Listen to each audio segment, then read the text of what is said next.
It started like so many stories, do quietly, almost forgettably. A typical Tuesday morning in Napa Valley, the sun rising over rolling vineyards, and the sound of birds greeting a peaceful town. But by afternoon, that calm had cracked. A silver alert had gone out. An elderly woman named Eleanor Ellie Parker, age 74, had vanished.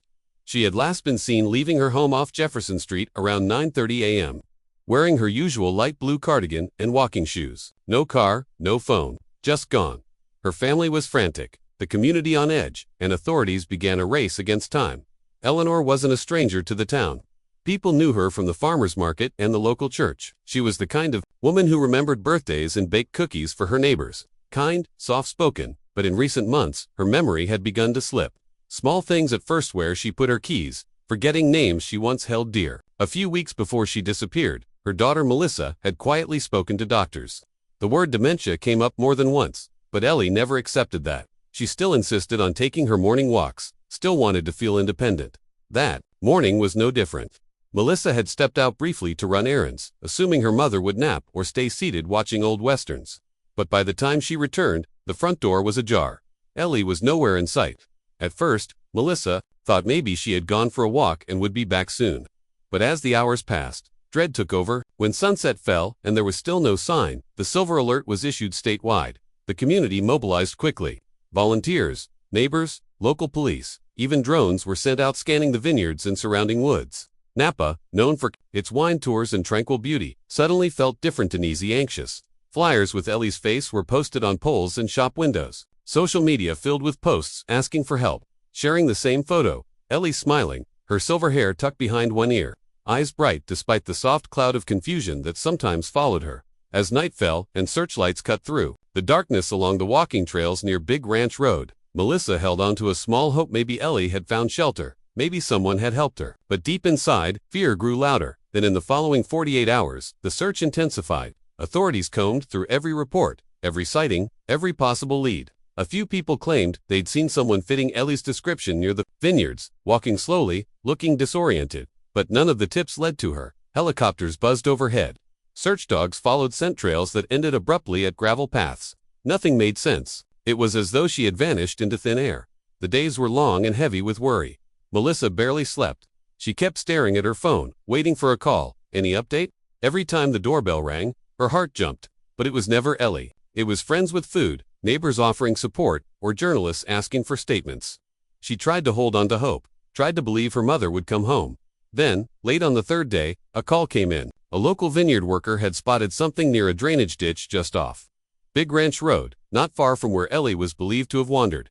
Deputies responded quickly. The area was cordoned off, and there, in the tall grass beyond the roadside, they found her. The words were hard to hear. "We have located the individual matching the silver alert description," the officer said calmly, but with a weight that settled heavily in the room. Ellie had been found, but she wasn't coming home. News traveled quickly. Silver alert turns tragic. Missing Napa woman found dead on Big Ranch Road. Read the headlines. The community that had come together in search now gathered in grief. Candlelight vigils were held near her home. Flowers were left by her porch, and people began asking questions. How did she end up so far? Did she fall? Was she trying to return somewhere from her past? And most of all, could she have been found sooner? The investigation continued as the town mourned. Initial reports suggested no foul play, but the exact cause of death hadn't been confirmed. Heat exposure was a possibility, given the rising temperatures that week. Or dehydration, or perhaps she had collapsed from exhaustion. The details were few. The heartbreak was not. Melissa, heartbroken but determined, spoke publicly just once. She thanked the search teams, the neighbors, the friends, and even strangers who had shared her mother's photo. She mattered, she said through tears. She was more than a headline. She was my mom, she was loved. Her voice cracked as she held a framed photo of Ellie, taken years ago, full of life and laughter. But even as the search ended, something still felt unfinished. There were gaps that didn't add up.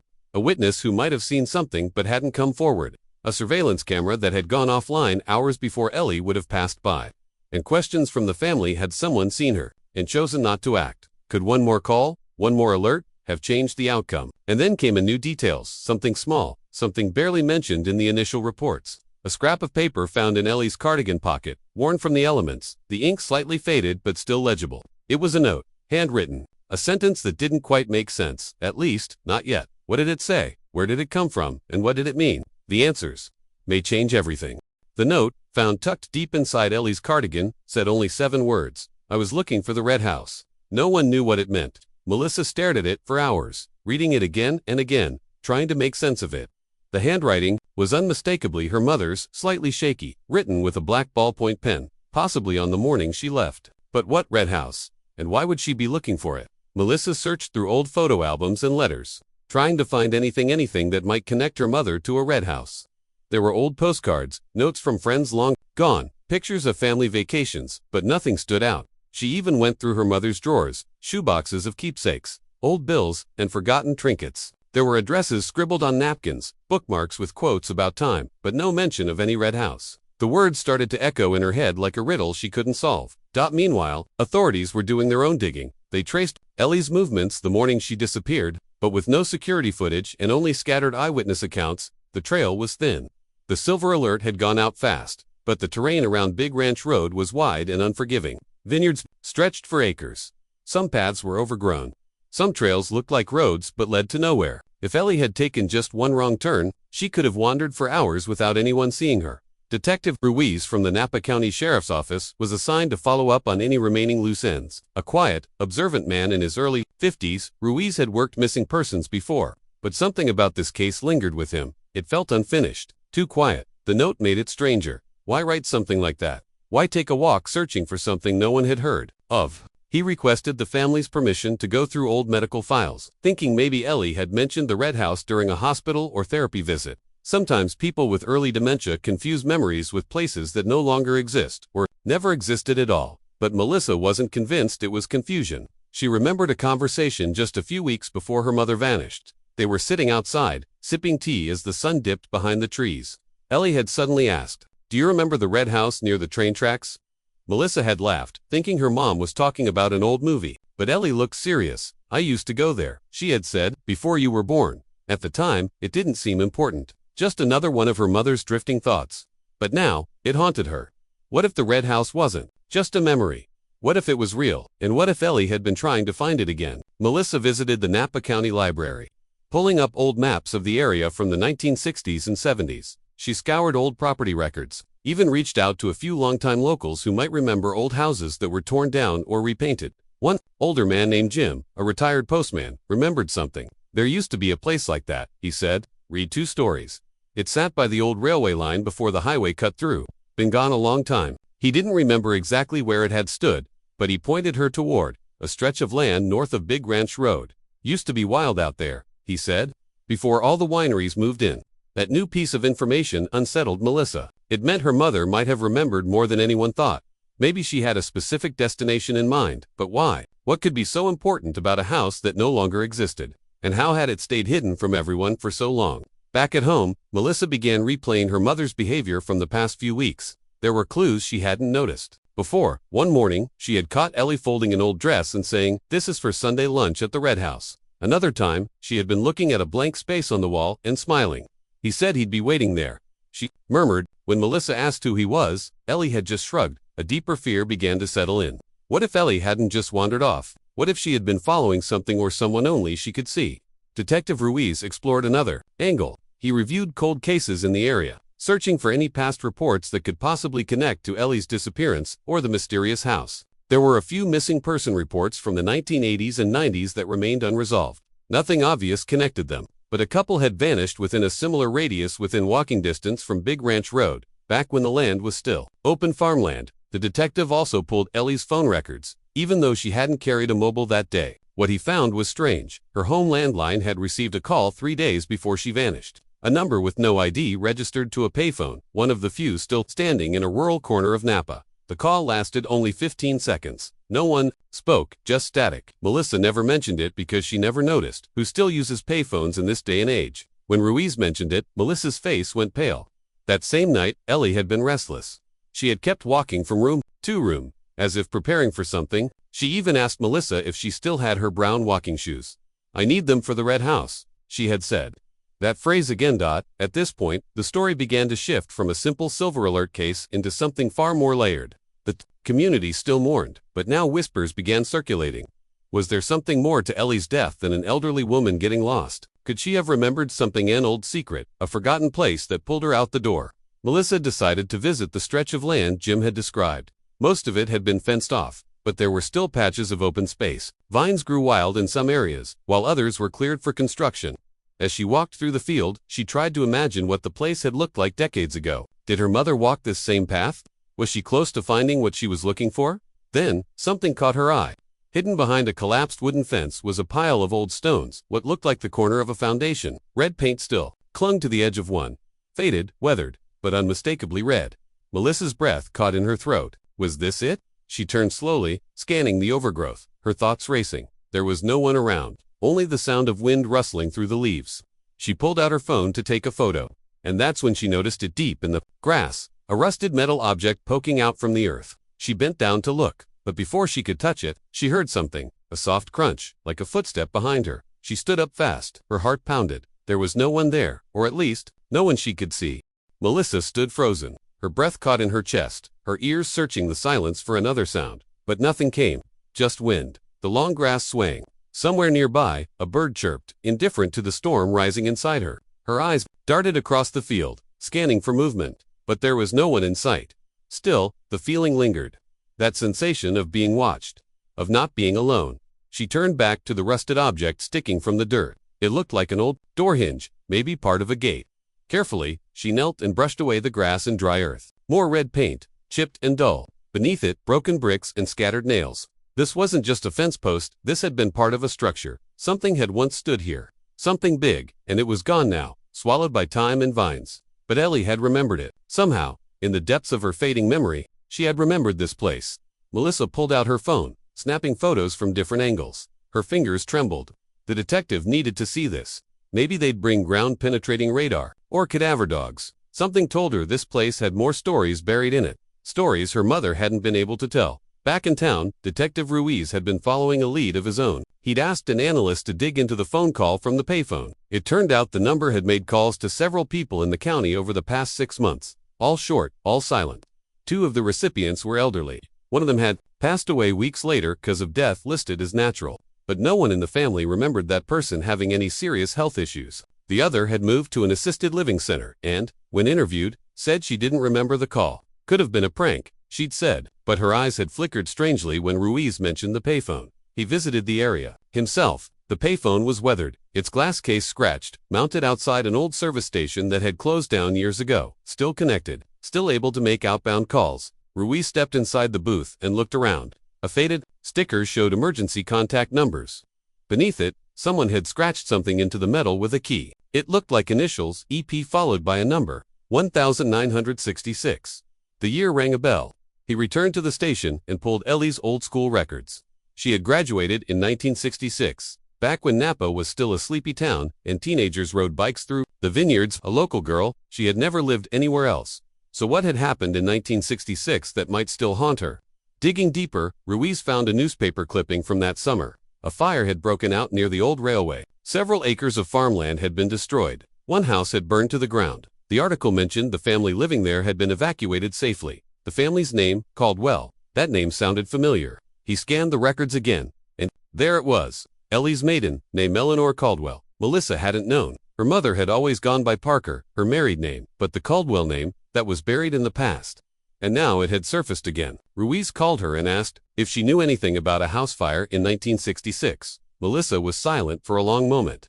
She never talked about her childhood, she said quietly. She said it was too painful. That night, Melissa found a dusty, unopened box in the attic labeled Caldwell. Inside were yellowed photographs, letters tied with ribbon, and a journal that hadn't been touched in decades. Most of the writing was faded, but certain pages still held their shape.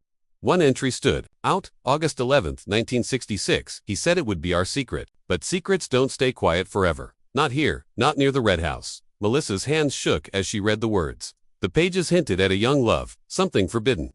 Her mother had been just 16.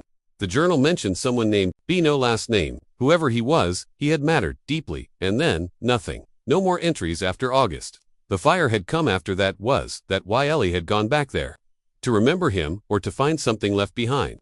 Meanwhile, a new thread started to pull at the investigation. A local historian contacted Ruiz after seeing coverage about the Red House. She remembered the Caldwells said they'd owned a piece of land near the old train line. But more importantly, she remembered a rumor that back in the late 60s, a Young boy had gone missing in that area. Never found. Just disappeared. No official record had been kept, because at the time it was written off as a runaway, but the town had whispered about it for years. Some believed the boy had been last seen near the Caldwell house, others said he'd fallen into the river. But the name never faded completely. Bobby, that was all they remembered. Bobby, the boy who vanished. Now the pieces were starting to stack up. A burned house, a missing boy, a handwritten note in a woman's pocket. Half a century later, Melissa couldn't sleep. Every corner of her home felt haunted now. Every object seemed to hold some part of her mother's past she had never been allowed to know. She returned to the field again. This time she wasn't alone. Ruiz had agreed to send a team. As they combed the site, one of the officers uncovered a rusted locket beneath the soil. Inside was a black and white photo, two teenagers, arms around each other. The girl was clearly Ellie. The boy had sandy hair and a slight smile. On the back, faint handwriting, Bobby and Ellie. Summer. That night, Melissa sat staring at the photo. Her mother had loved someone deeply, and something had happened to take that love away. Something strong enough to bury for decades. And yet, even as her memory faded, Ellie had felt the pull of that place, had gone there, looking for something, or someone. And Melissa wasn't sure what frightened her more, that her mother had died, chasing a ghost from the past, or that some part of that past was still waiting to be found.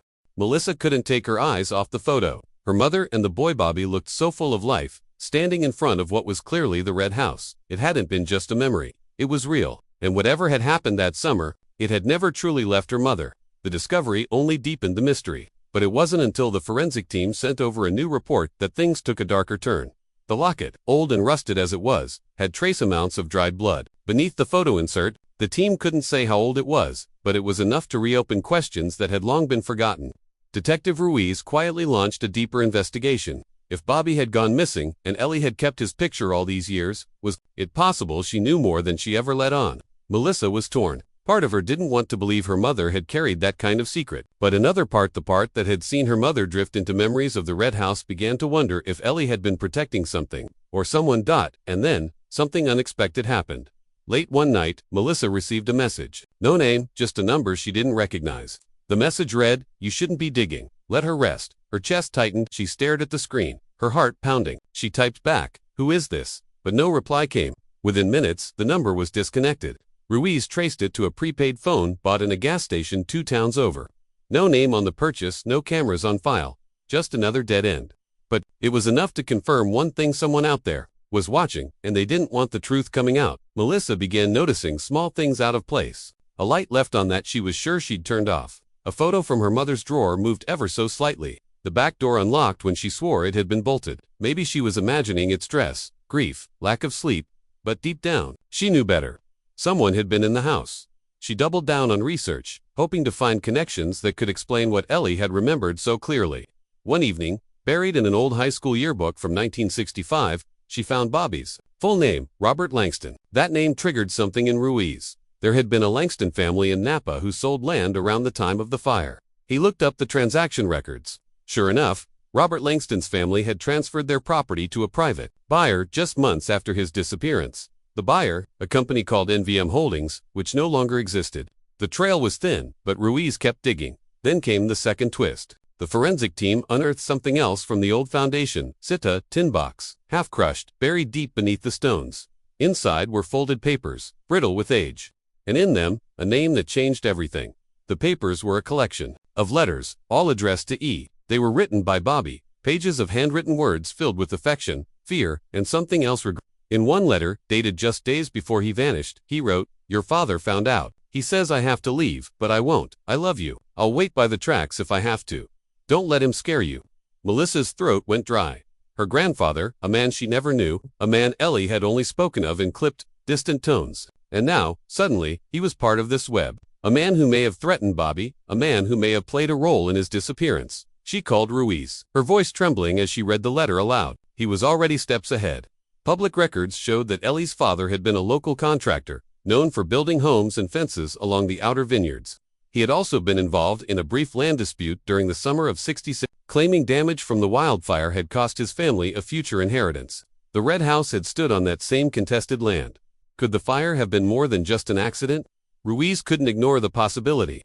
A boy in love with a girl, from the wrong family, a family desperate to protect its name and its assets, a house destroyed, a teenager gone missing. and a woman who, decades later, still walked toward the ruins with something heavy on her heart.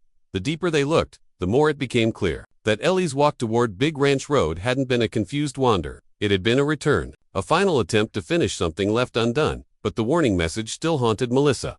Someone knew she was close, and they were trying to stop her. She started sleeping with a light on. Her phone was checked regularly by Ruiz's team. They even installed a camera at the front of her house. But the silence stretched, and that somehow felt worse. Then, just days after the box was discovered, Ruiz got an anonymous tip. A man claiming to be a caretaker of the land near the Red House ruins had kept old stuff salvaged after the fire. When investigators visited, the man handed them a box of rusted tools, scorched books, and a charred photo frame. At the bottom of the box was a key, no label, no tag, but it was tucked inside a folded note, written in a neat hand. She ever remembers, this will help her find the truth. Now the story had shifted again. Someone had expected Ellie might return.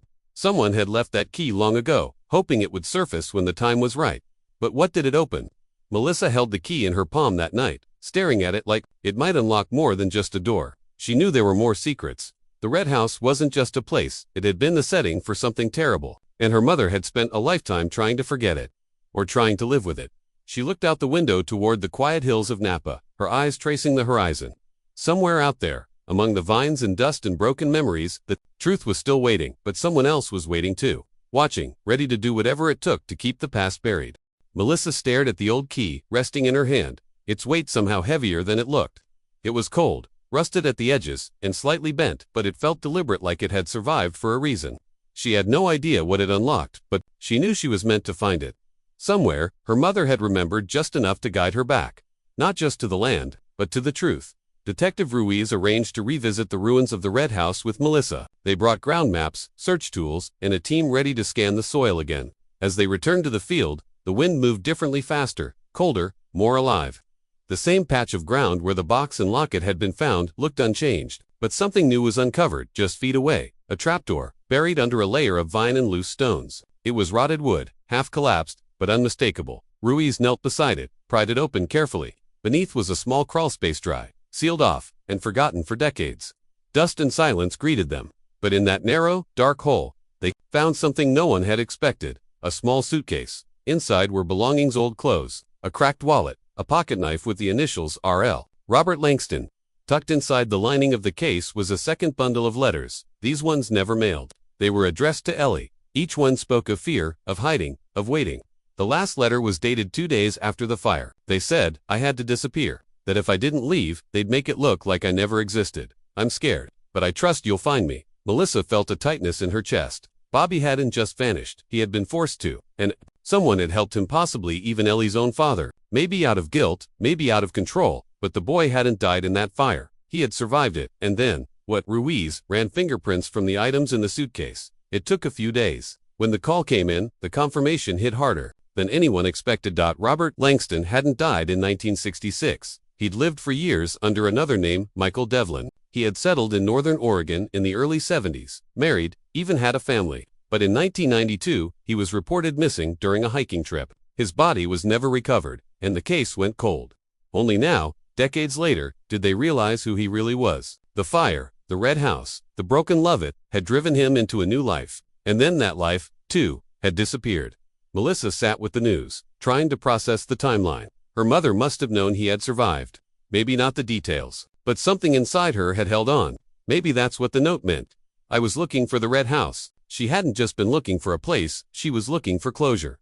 The case was finally considered resolved, at least in official terms.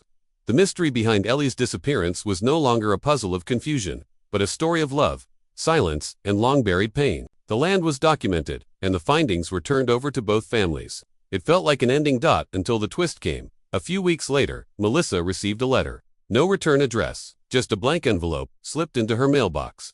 Inside was a single photo. It was dated last year, and it showed her mother standing at the edge of the old railway, staring out into the trees. She looked calm, a little tired, but not lost. On the back, written in a smooth, unfamiliar hand, she remembered more than she ever said. So did I. The letter shook her. It suggested something she hadn't considered, that someone else had been there, watching, helping, or perhaps protecting something. Ruiz rechecked all the files, ran the photos through analysis, but nothing came up. No cameras had captured Ellie that day. No one admitted to taking the photo. but the angle slightly above, slightly distant meant it had been planned. Someone had followed her, not to harm her, but to witness her final steps. Melissa kept the photo in a frame, now a reminder that her mother's story wasn't just a tragedy, it was a life, complicated and unfinished. The silver alert had brought it all into motion, but the real story lived in the quiet things. A memory of a red house, a lost love, a key, a suitcase of letters, and a daughter, left to piece it all together. Even now, when Melissa walks near the vineyard edge, she sometimes hears footsteps in the distance. A soft crunch on gravel, a shift in the wind, and though no one is there, she knows something lingers on that land. Not haunting, just waiting. In the weeks that followed, life in Napa began to return to its quiet rhythm. The vineyards stretched under the golden sun. Tourists came and went, and most people moved on from the story of Eleanor Ellie Parker. But for Melissa, nothing would ever be the same. Her mother's final journey had uncovered far more than anyone expected, a past filled with love, loss, and secrets buried beneath old soil and silence. The silver alert had started as a desperate plea to find a missing elderly woman, but in the end, it had revealed a hidden piece of history that had changed everything Melissa thought she knew about her family. Detective Ruiz wrapped up the case with an official statement, confirming that Ellie had likely died from exhaustion and dehydration, exacerbated by her underlying condition. But he also confirmed that the findings at the Red House, Robert Langston's letters, personal belongings, and the hidden crawlspace were being preserved as historical evidence tied to an unofficial cold case from 1966. The disappearance of Bobby Langston was no longer a mystery. He had survived, he had lived under a new name, and he had tried, in his own way, to move forward. But something had pulled him back. Just like Ellie, something neither of them could fully escape. Melissa spent time going through her mother's things again, now with a new lens. The small objects she had once overlooked, an old music box, a scarf with faded initials, a weathered Bible, suddenly held deeper meaning. It was clear now that Ellie had never forgotten Bobby. That summer had shaped her in ways she'd never put into words, and maybe, in protecting Melissa from that past, she'd thought she was doing the right thing. But secrets have a way of growing heavier over time, and in the end, Ellie had chosen to face it, even if it meant walking alone. That the anonymous photo Melissa received remained unsolved. She and Ruiz theorized it had come from someone who had known both Bobby and Ellie, perhaps a sibling, a friend, someone who had helped cover up the events after the fire and had lived quietly in the background ever since, someone who had seen Ellie return to the land and knew it was her final goodbye. Melissa thought about that often, that her mother's last moments weren't lonely after all. Maybe someone had been there not to stop her, but to let her go. With permission from the county, Melissa arranged a small memorial near the ruins of the Red House. It wasn't elaborate, just a wooden bench, a plaque with her mother's name, and a simple line from one of Bobby's letters: "Love does not forget, it waits." A few close friends attended. So did Ruiz, but most of the guests were strangers who had followed the story from the beginning, people touched by Ellie's journey and what it uncovered. One woman approached Melissa quietly after the ceremony. She was in her late 60s, with soft eyes and a familiar sadness in her voice. She introduced herself as Claire Langston, Bobby's younger sister. Melissa's heart skipped. Claire had left Napa decades ago, unable to cope with her brother's disappearance. But after reading about the discovery in the news, she felt compelled to return. She said her family had lived in grief for years, never knowing what happened. But now, she finally had closure. Her brother had loved, he had been loved, and though their paths had never crossed again, she believed Bobby and Ellie had always carried each other in some quiet way. The two women sat for hours, exchanging memories, piecing together timelines, and realizing that even through tragedy, something beautiful had remained. A connection, a shared loss, a sense that, in the end, the truth had found its way out. Melissa later donated the letters and the locket to the Napa Historical Society. A small exhibit was curated, The Red House Remembered, featuring items from the site, along with a retelling of the story that had once begun as a silver alert. Visitors came from nearby towns, curious about the story of a missing woman who had uncovered an old mystery. It reminded people that memory, even when fading, holds power, that the heart doesn't always forget what the mind tries to erase. Life moved on, slowly. Melissa returned to her routine, but she never fully left the world her mother had reawakened. She started journaling, documenting the experience in full detail. Friends encouraged her to share it. Eventually, she published a short memoir, The Red House and the Girl Who Waited.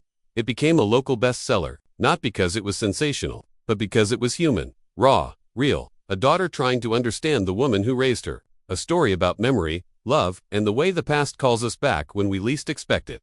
The final twist never came with fanfare. It came on a quiet morning, almost a year after everything had unfolded. Melissa received a letter in the mail, no return address. Inside was a photograph, black and white, slightly faded. It showed Bobby and Ellie, standing side by side, both around 16, But this photo was different. It hadn't been in the suitcase or her mother's belongings. On the back, in Bobby's handwriting, "We were here. We mattered." And below that, a single line in newer ink. "Thank you for remembering." Melissa smiled through tears as she held the photo. Maybe the past doesn't need to be rewritten. Maybe it just needs to be seen, witnessed, honored. The silver alert that once flashed across television screens had long faded from memory for most. But for Melissa, it was the beginning of a journey. One that started with loss and ended with something unexpectedly whole. She hadn't just found out what happened to her mother. She found her, the woman who had quietly carried a secret for most of her life. Not out of shame, but out of love. And in doing so, Melissa found something in herself, too. Sometimes, the road to truth begins with just one step down a path, overgrown with vines, toward a house that may no longer stand, but will always live in the hearts of those who remember. And so, in the quiet hills near Big Ranch Road, where wildflowers bloom and the wind still whispers through the grass, the story rests, not in silence, but in peace.